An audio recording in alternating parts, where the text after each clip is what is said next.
1, 2, 3.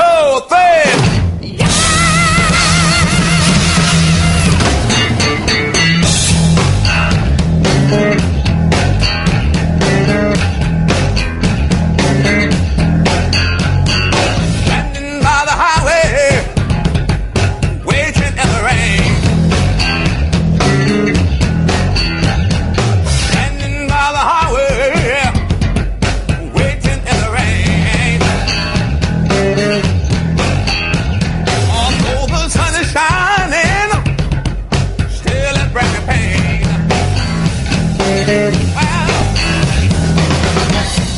While people break up, just make up. Hey, baby, yeah. Really ain't no fun. Yeah.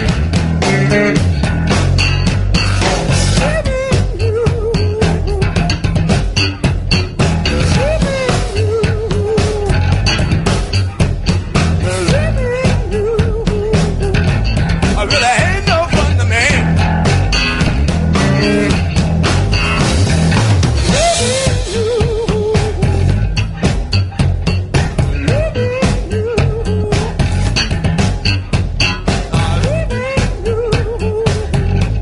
Really ain't no fun to me. Yeah. You make me feel like a brand new man. Hey, baby, yeah. I'll take love and affection wherever I can. Hey, baby, yeah. That's some fun to me. I really, that's some fun to me. Yeah. Yeah, I wanna sit down, I wanna think about it, yeah. I wanna sit down, whoa, whoa, whoa, whoa. Sit right down now. I wanna think about it. I wanna sit down, whoa, whoa, whoa.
There's a style of bass playing that's real popular these days. A style of bass playing that has survived the 60s, 70s, 80s, survived in the 90s. And it's called pumping and plucking, slap bass, chopper bass. You name it, it's been called many things. But the point is, it's playing with your thumb and fingers thumping and plucking style. Now, it got started some years back. My mother and I were working together, see. We were playing nightclubs. And for a while, we had guitar and piano and the drummer. And I would play the organ, bass pedals with my foot, see. Sounded pretty good. But the organ was so old that it broke down, you see. And we couldn't get that old thing fixed. So it kind of sounded kind of empty not having a bottom. So what we did is I went down and rented an old St. George bass. And I said, well, I'll just do this for a little while, so there was no need in me trying to play like this like everybody else, you know. I said, nah, that don't even feel good to me, you know. So I just thought I'd play like this because I thought I'd go back to guitar in a while anyway. But the old organ was so old it never could get fixed. And I got stuck on the bass. So after a while, it was just me and Moms, no drummer. And to make up for not having a bass drum, I would thump the strings just like this. Remember, I didn't have a bass drum, so I did this.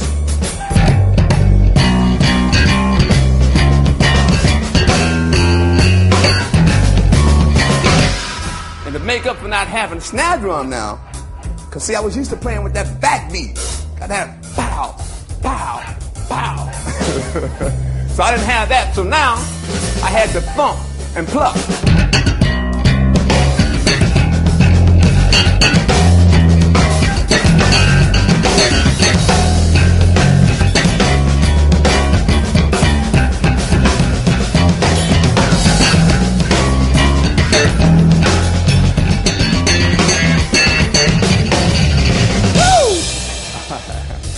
So there was this lady used to come down and hear me and Moms playing. She was also a fan of Sly Stone, who was on the radio at the time. She told him to come down and check out this bass player before you start your group. Check him out. I think you might like him. So he came on down to the club, and he heard me doing my thumping and plucking, asked me to join his group. The group turned out to be Sly and the Family Stone. And through that group, my thumping and plucking became popular all over the world with songs like this. Dance to the music. 1, 2, 3. Dance to the music. Dance to the music. Dance to the music. Dance to the music. Gonna add some bottom so that the dancers just won't hide. You remember that?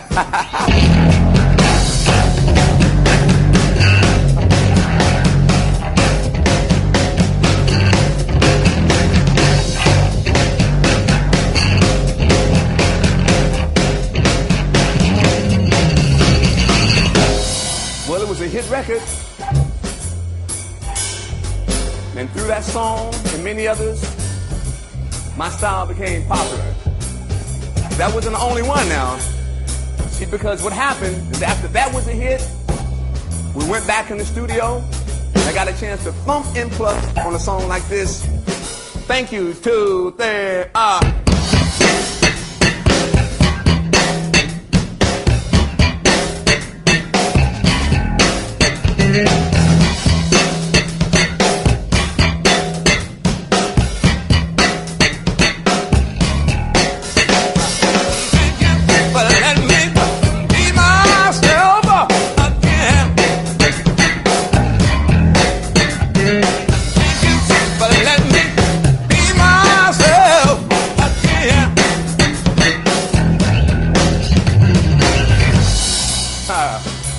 It was a hit record for us.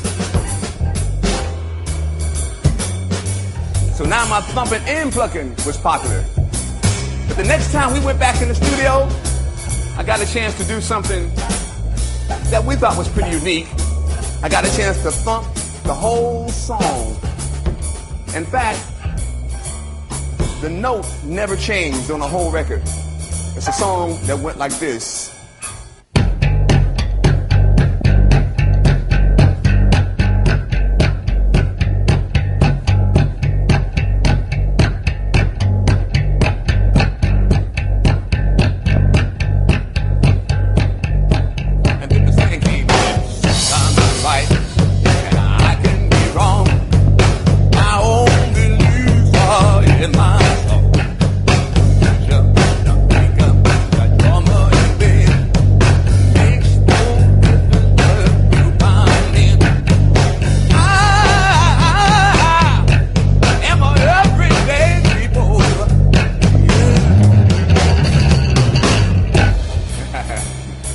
another hit record on our hands.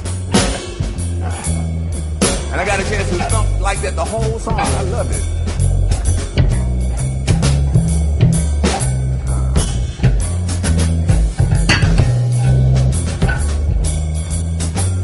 Then later on, I started my group, Graham Central Station. And I got a chance to thump and pluck some more on songs like this. Pow! 1, 2, 3, ah!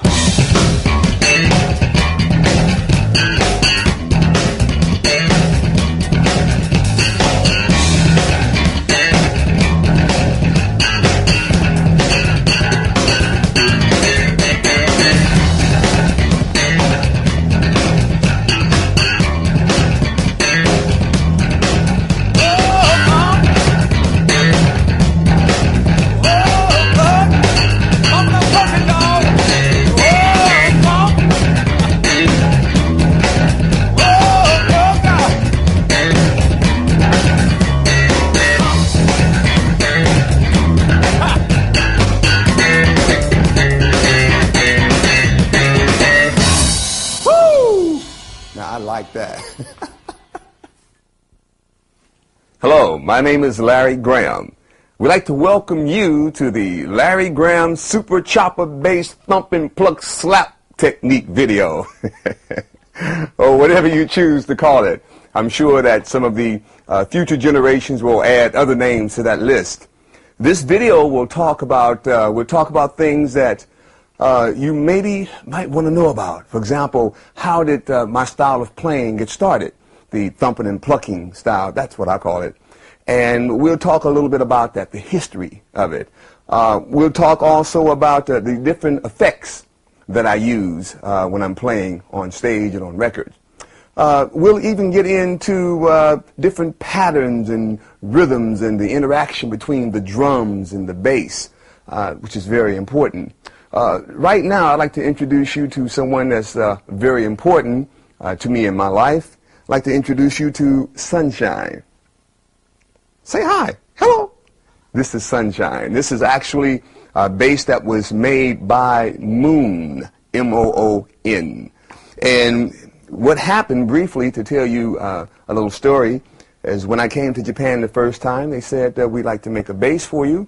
And they brought me the various types of basses that they make, and I picked out the various things that I liked about the basses, added some things that I didn't have in a bass that I owned, things that I had picked up from other basses I had played, putting all those different combinations and elements together.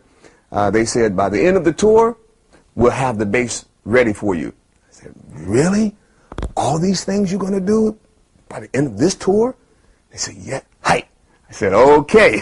So they did it. And this is the end product. Now, we've taken it a little bit further. This is the 4-string funk bass, but here is the 5-string version right here, the Larry Graham model. Say hello. Hello. This is Sunshine and Moonshine. The dynamic duo. So we are going to get together now and play some things for you. And again, we'd like to extend a warm welcome to you. And thank you so much for taking out the time to want to learn more about the Larry Graham thumping and plucking super chopper bass funk technique, or whatever else you choose to call it.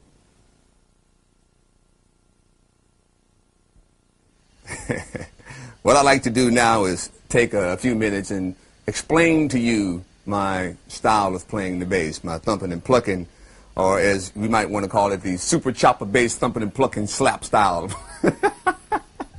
or something like that, okay? So I'm going to explain it to you. First of all, the most important ingredient, what you need first, and most importantly, is a thumb. It doesn't have to be exactly like this one, but just a thumb will do. Second most important ingredient, you need a finger to pluck with, and then you need a bass. And I'm going to show you how to use it, okay? Now, for example, if we are playing a song like I Believe in You, notice the plucking and the thumping in that the way you attack the strings is important. Because if you just hit the strings lightly, you won't quite get that bite, that attack, that drive you need to really make it sound the way it should, like, or plucking like, as opposed to,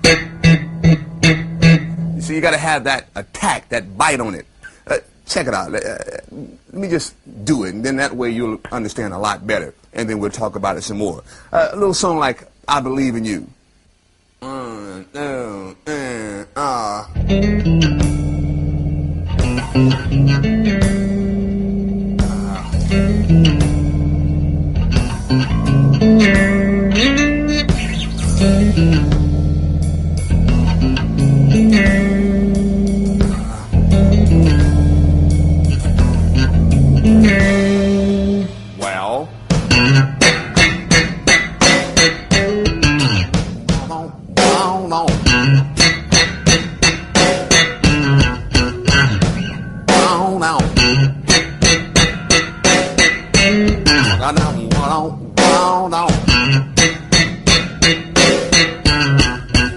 Well,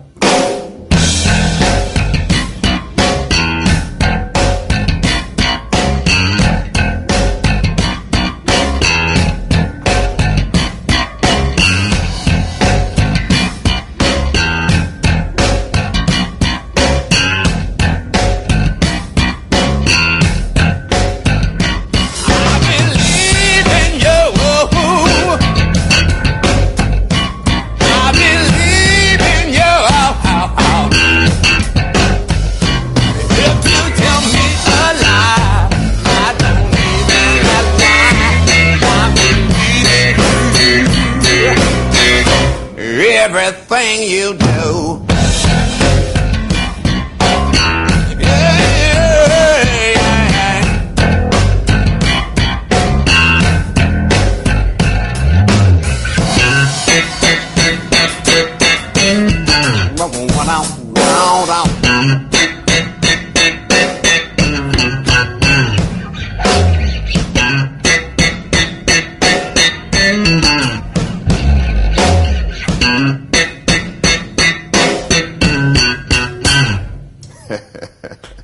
Did you notice the plucking, how when you pluck it hard, you get that snap? It's like a different effect. And when you thump hard, see, you can't get that sound just going. Or it has to be.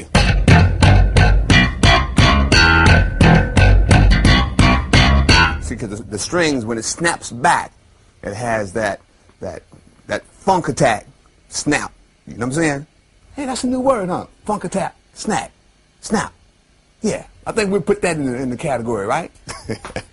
But there's another song we're going to go into that demonstrates the importance of the interaction between the bass and the drums.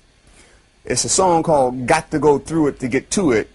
And in this particular song, after I came up with the bass line, I had to then create a drum line that would kind of like act in harmony with the bass line. Let me show you what I mean. First, let me just do a couple of bars by myself. I've got to go through it to get to it without drums. And then I'll show you how important you find the right little spaces to add the drum licks, okay?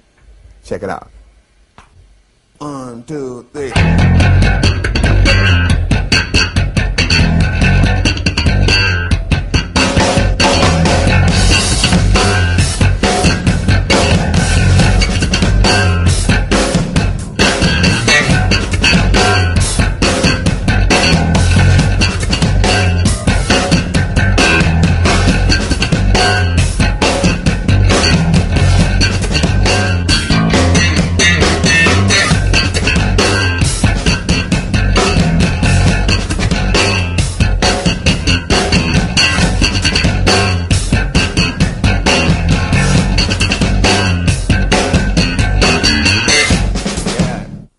So notice just the drums.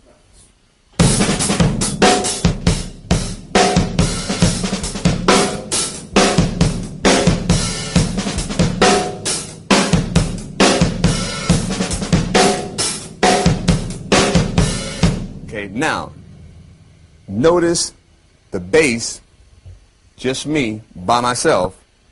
And if you listen to this, then we'll have drums come in and see what it sounds like together. Notice.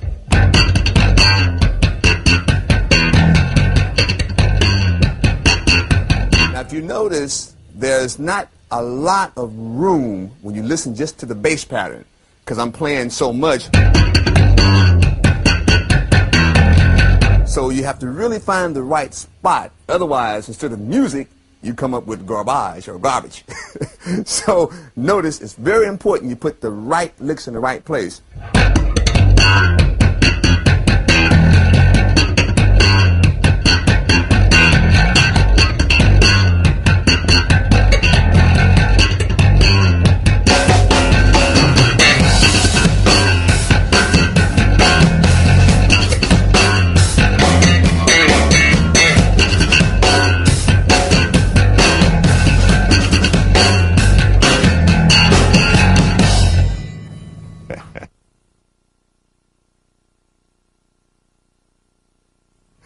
So now you see about the thumping and the plucking and the pulling the strings and so forth. So what we're going to get into now is talking about the pedals, the effect pedals that I use on stage and on records. First, we'll talk a little bit about the fuzz. Now, this particular fuzz pedal is called the Juggernaut fuzz. Now, the reason I like this particular fuzz pedal is because it lets you have a lot of bottom, while at the same time you can have some fuzz effect as well. The first time that I'm aware of that fuzz was used on record was when I was with the group Sly and the Family Stone, and as I played earlier, Dance to the Music. Well, that was the first song that featured fuzz on bass. I'm going to play a little bit more of that song, but notice the fuzz and how it's being used on this particular song. Okay? Dance to the Music. 1, 2, 3.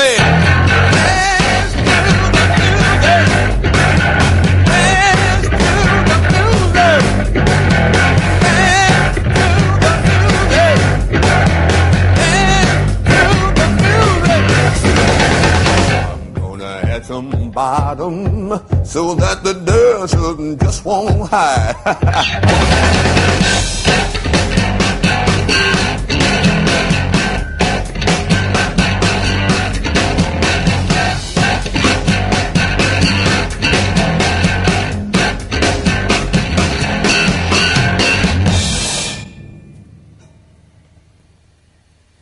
Now, we're going to move over to another pedal.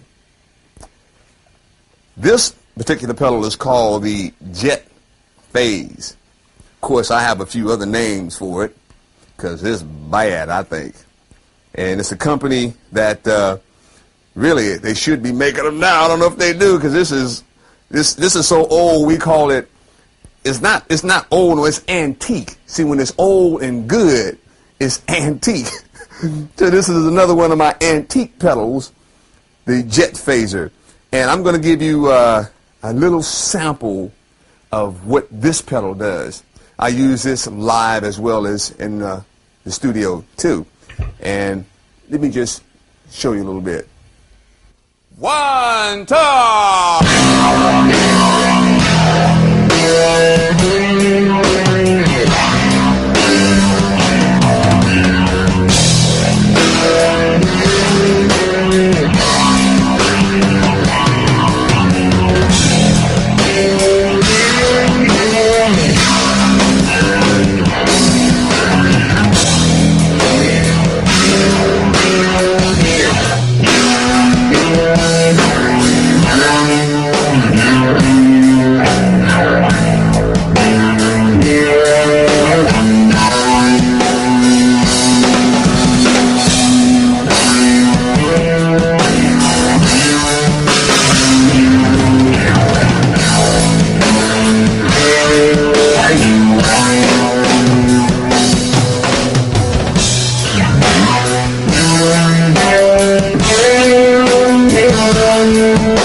should have kept making that pedal.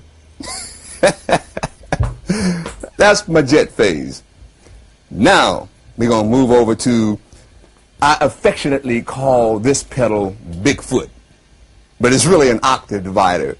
And this particular one, it has a ringer mode on it, a little ringer and stabilizer thing. But notice how you can use it for like heavy accents, like when you want to go boom, boom, boom. That's why I call it Bigfoot. It's like you got a great big fat foot about size 29 stepping on something going boom, boom, boom, boom, boom, boom. Check it out. 1, 2, 3,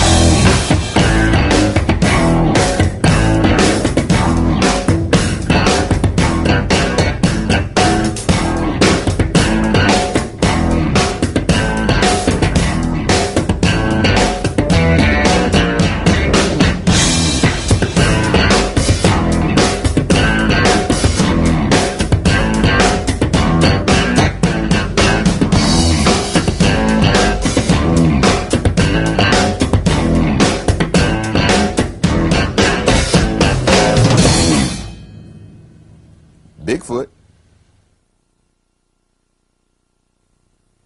Well, the way I actually got into the thumping and plucking, as I said earlier, I ended up playing the bass out of necessity, and I didn't think I was going to be a bass player. Eventually, I thought I'd go back to being a guitar player. So I didn't get into playing the bass the way everybody else was playing it, which we might call the correct style, the overhand style, playing like this. I didn't get into learning that because I'm thinking I'm going back to guitar anyway. So let me just play it the way I feel comfortable. So I would play with my fingers and with my thumb.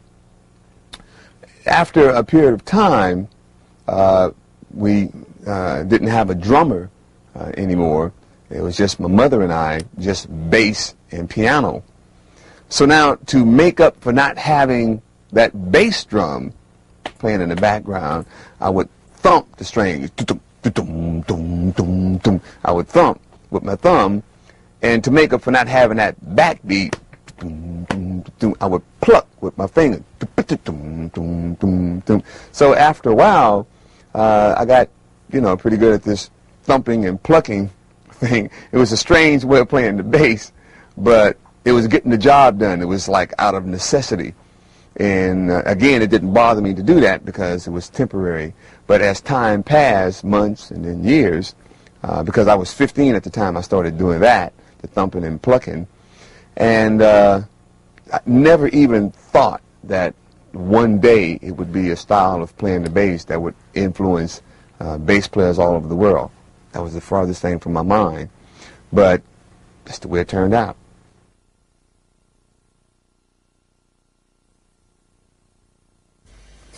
So what we're going to talk about now is the various rhythms and techniques. For example, we'll talk about the slide technique, the left hand grip. We'll talk a little bit about dynamics, okay, because that's very important.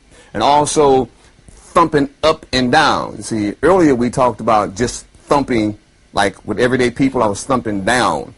But we're going to talk about thumping up and down, okay? Also, there's been some songs that I've played where I like to use my finger as a pick, because I don't like to really use a pick. So I like to use my finger as if it were a pick, because it gives a very unique sound. For example, check out this sound.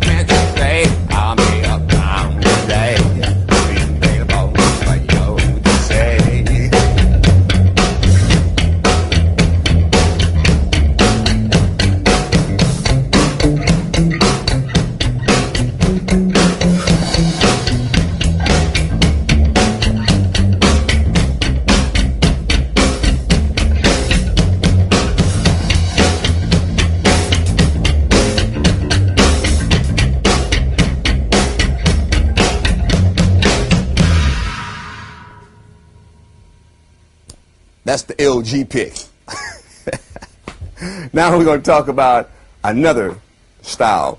There's a lot of names you could really call it, but I call it slide bass. Slide. Because I like to slide the notes, because it makes a difference when you put that slide emphasis on something as opposed to just hitting it straight like.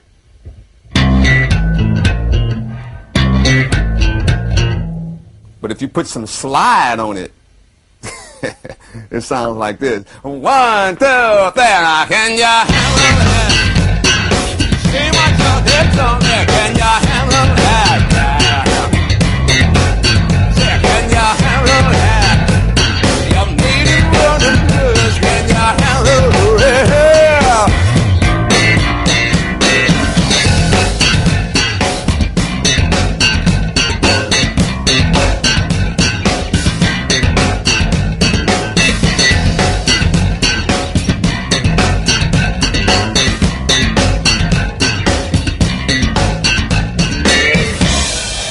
Now, did you notice that when I slide, you kind of like, you lay back a little behind the beat.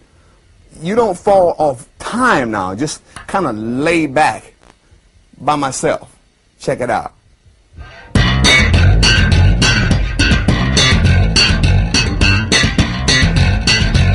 See the slide?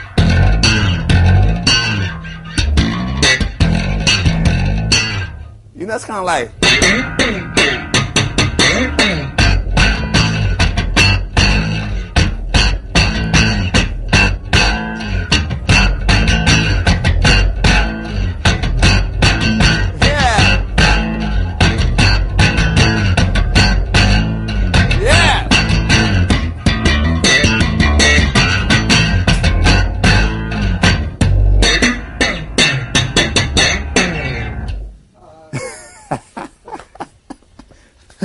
That just feels good all inside, you know. So we're going to talk about another technique, okay, and it's the left hand, okay, because a lot of times you notice what's going on with the thumb and with the fingers thumping and plucking, but sometimes you don't take note of the fact that the left hand is doing more than just moving from fret to fret, holding down notes.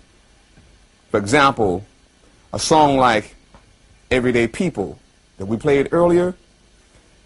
Now, notice what my left hand is doing, how I'm using it to mute the strings as well as hold down the note. And it actually plays a little rhythm of its own. Like 1, 2, 3, ah.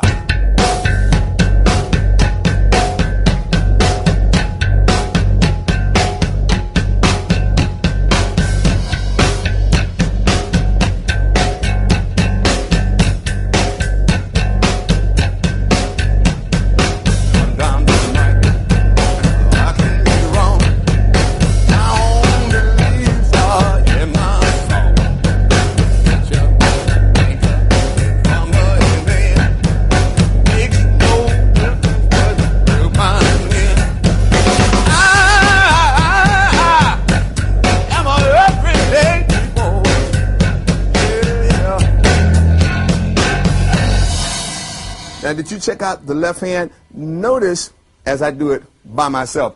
I'm going to do it by myself one time, and notice the left hand, how it's muting, okay?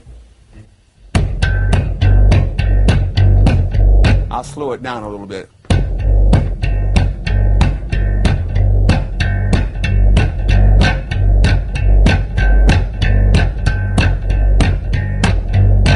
Okay? So now, you can also use that same muting technique if you were playing something more high energy. For example, on the song Higher, I use the left hand muting technique, but I also combine with that the up and down, thumbing up and down, okay? Check it out. Higher to the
out I was going up and down.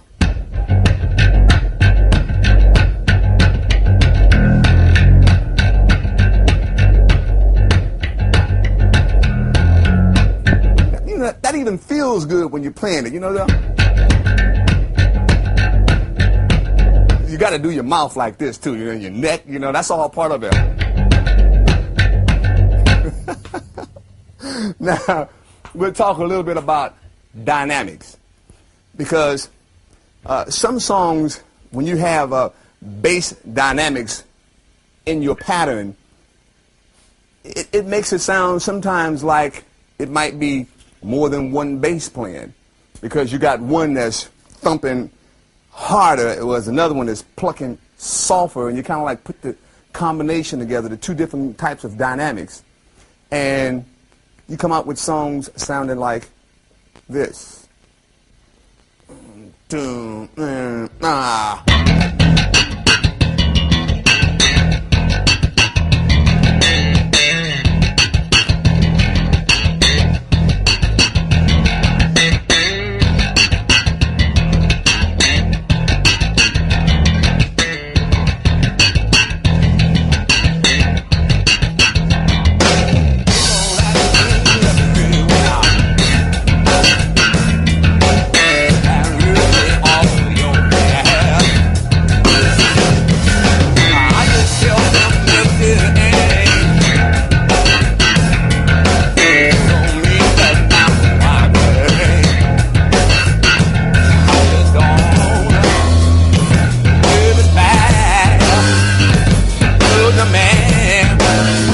By the length of his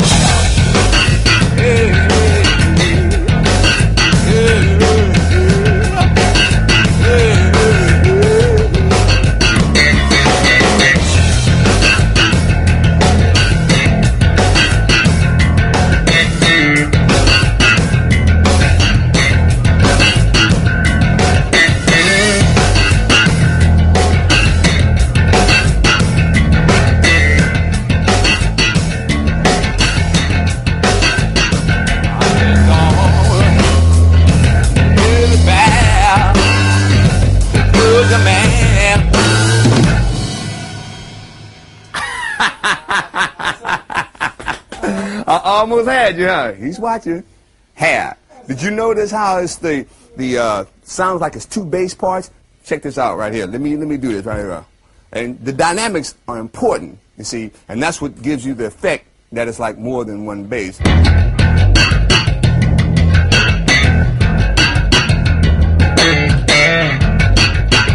I'll slow it down.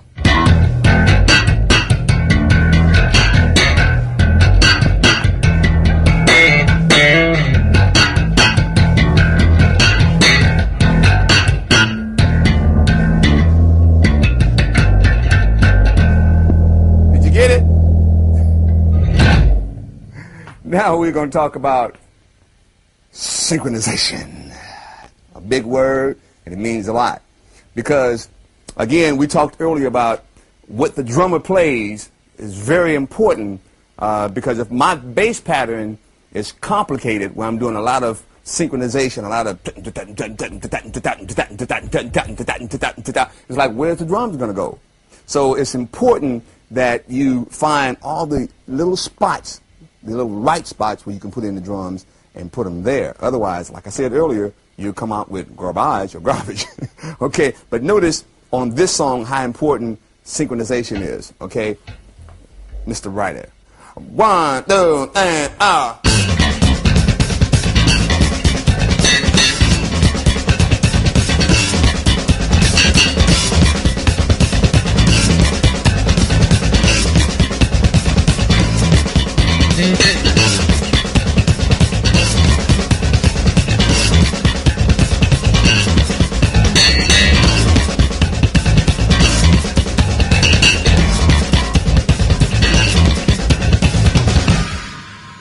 Now, you notice how complicated that bass line is, right?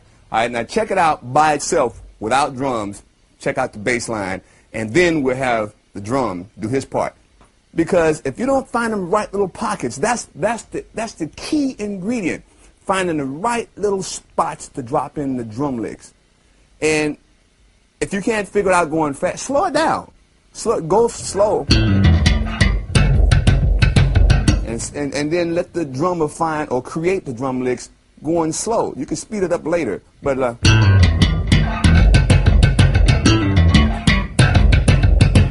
see, I'm playing. Remember, I told you earlier that for a while I didn't have a bass drum or snare drum, so I compensate for not having the bass drum with my thumb, compensate for not having the snare with my fingers, and you can kind of hear it in this pattern without drums. That's why once you add the bass and drums, if it's not right, you be messed up. But check it out. Check this out.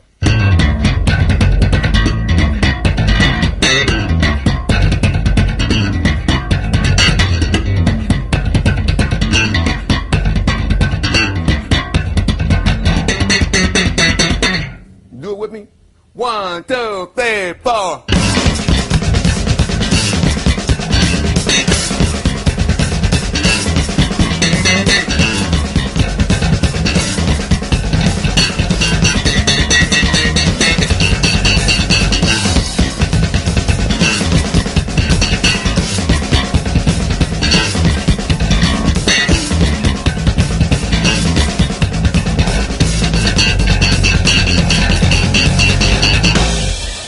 Now, check out what the drums is doing by himself, because I showed you what the bass was doing, but now listen to the drum pattern by himself, okay? And you'll see what I'm talking about, because what I'm going to do is I'm going to let him start off, and then I'm going to join him. I'm going to do it the reverse, so you can see, in case you're a drummer. You might be a drummer that want to add a bass line. Okay, so where can I put a bass line to a complicated drum pattern? You can look at it like that too. Okay, so check it out, Mr. Ryder. 2, 3, ah.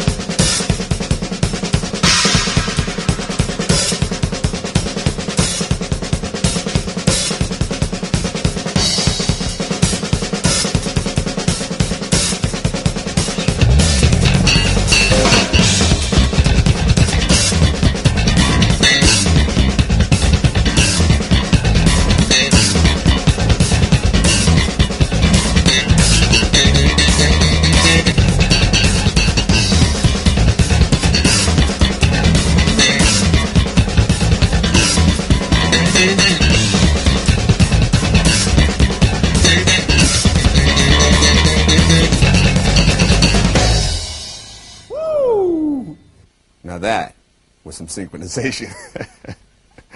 I'm not going to sit here and tell you it's easy, but in my case, because I played drums before I played bass, it may have made it a little easier for me to find the little pockets to put those drum licks in with the bass parts. But even if you're not a drummer, get together with your drummer, take it slow, and just do it until it's right. You know, have your tape recorder sitting by and do it slow. And then once you get it down to where the pockets feel good, speed it up. All right.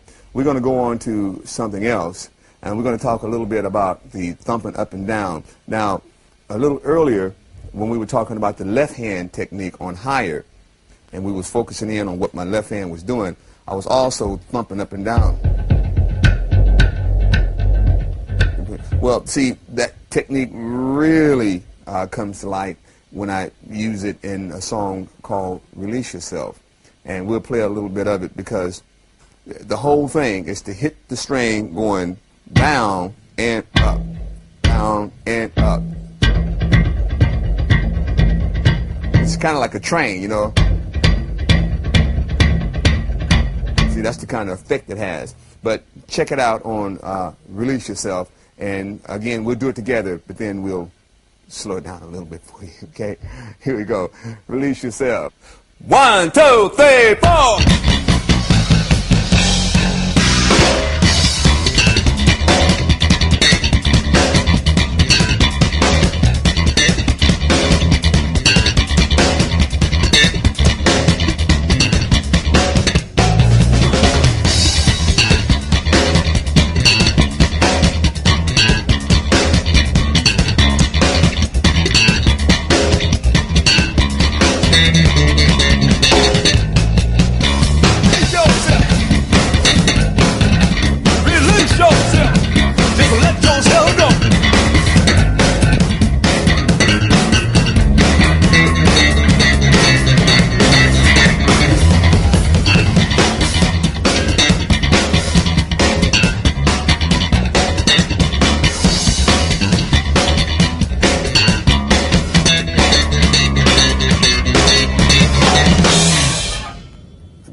up and down action. Want to see it slow? You sure? How slow? Not too slow? All right. I just go a little bit slower. See lights? Hear that?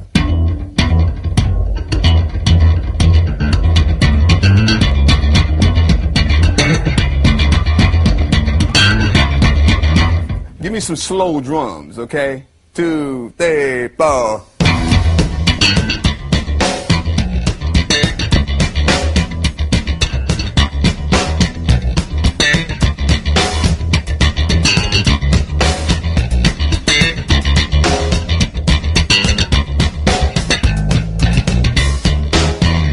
So that's the up and down thumb action.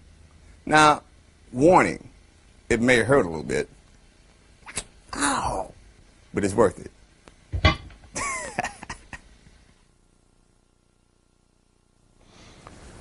Now, when you get into talking about musicians that influenced me over the years and people that influenced me, whew, that's hard.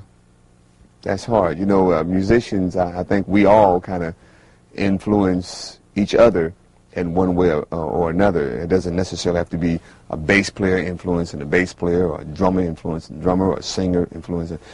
I think we kind of all affect each other. I was in a singing group when I was in junior high school, and I remember being influenced by a group called Frankie Lyman and the Teenagers, and he had this really high, beautiful voice. And this was before my voice changed. I used to sing all these Frankie Lyman songs, you know, Why Do Fools Fall in Love, with this high voice. And then I woke up one morning and my voice wasn't high anymore. Hello, good morning, Ma. So much for Frankie Lyman influence. But then also Chuck Berry had quite a few hit records out, and because I was a guitar player, you know, I would listen to him, and a guitar player by the name of Clarence Gatemouth Brown. He had out a song called Okie Dokie Stomp, and I really liked that song, so I would really, you know, get into his playing. Ike and Tina Turner, I got a chance to play on the show with them when I was real young, and so I know that influenced me, just being on the big stage with them. Of course, when we moved into, you know, my mother and I working together, she used to always encourage me to sing ballads, the songs that Nat King Cole had made popular, Billy Eckstine, and so forth. Then later on, I think the Beatles had a big influence on music all over the world.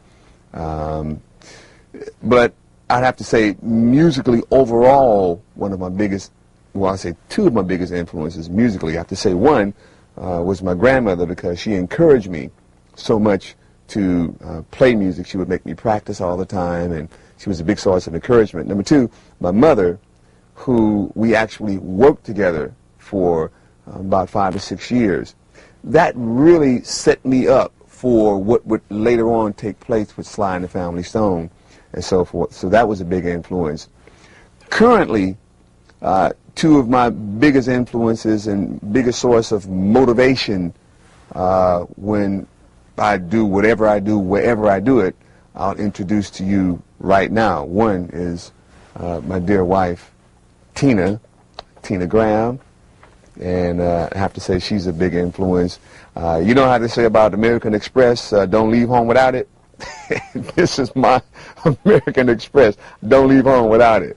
I take my dear wife wherever I go, and I've only left her home in 17 years. I've only left her home 2 times. Once was for the Grammys when there was only 2 tickets available. My manager had to go, and at least that's what he told me. And of course I had to be there because I was nominated. So she couldn't go that time. And then recently we had just got back from New York City, and I got a message from Eddie Murphy that he wanted me to fly in to play some things on his current album, and so I got a chance to play and do some producing, and I had to fly right back to New York. Well, my wife and daughter were so tired they just couldn't make it, and so in 17 years That's the only time that I left one of my influences. My other influence is my daughter. I've only left her once, and that was for that Murphy session in New York. This is another influence. Wherever I go, they keep me smiling, I keep them smiling, and they influence my music and everything that I do. So that takes care of my influences. Yes, the new band is pretty much the old band. I have on drums Gaylord Smashing Bashing Flash. He's so good. And also on keyboards on B3 organ, which sounded as good as the first day we played, Robert Butch Sam. And then on the other keyboards, we have Herschel Happiness Kennedy. So that covers the keyboard sessions, and they sound just great. And also on guitar, this time we have George Johnson of the Brothers Johnson, and he's throwing down heavy. And also on vocals, we have Mimi from right here in Japan, and she sounds just incredible. So, of course, and myself, and that makes up the current Graham Central Station band, throwing down for you.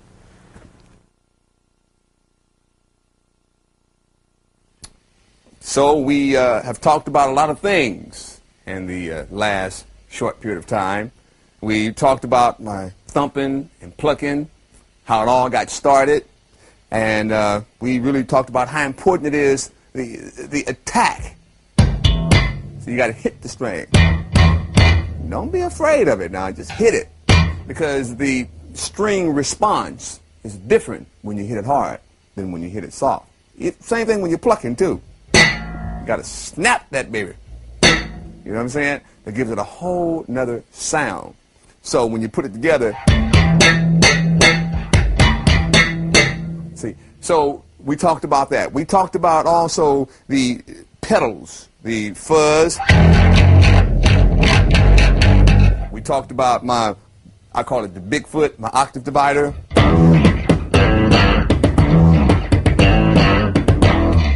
And we also talked about the jet phase, right?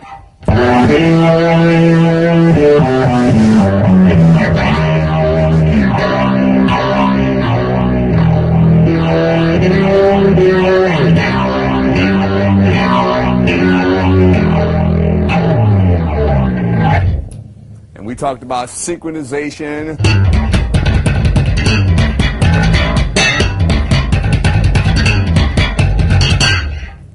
See, so if you take all these things with the up and down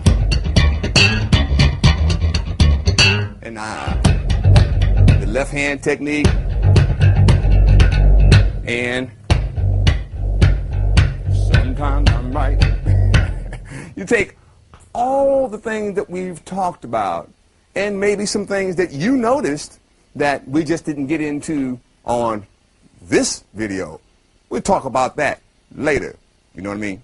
But if you take all those things and put them together, you know what you come up with? Let's see if we can name this. Let's call it the Super Chopper Thumping Plucking Slap Bass Solo.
the super chopper thumping, plucking, slap bass solo, y'all. Now listen, I want you to do all the things that you've learned in this video, okay? Go back and play it over and over and over and over again. Study it carefully, practice, put all the parts together, and if you do everything I've told you to do now, who knows, you might just cause an earthquake. 1, 2,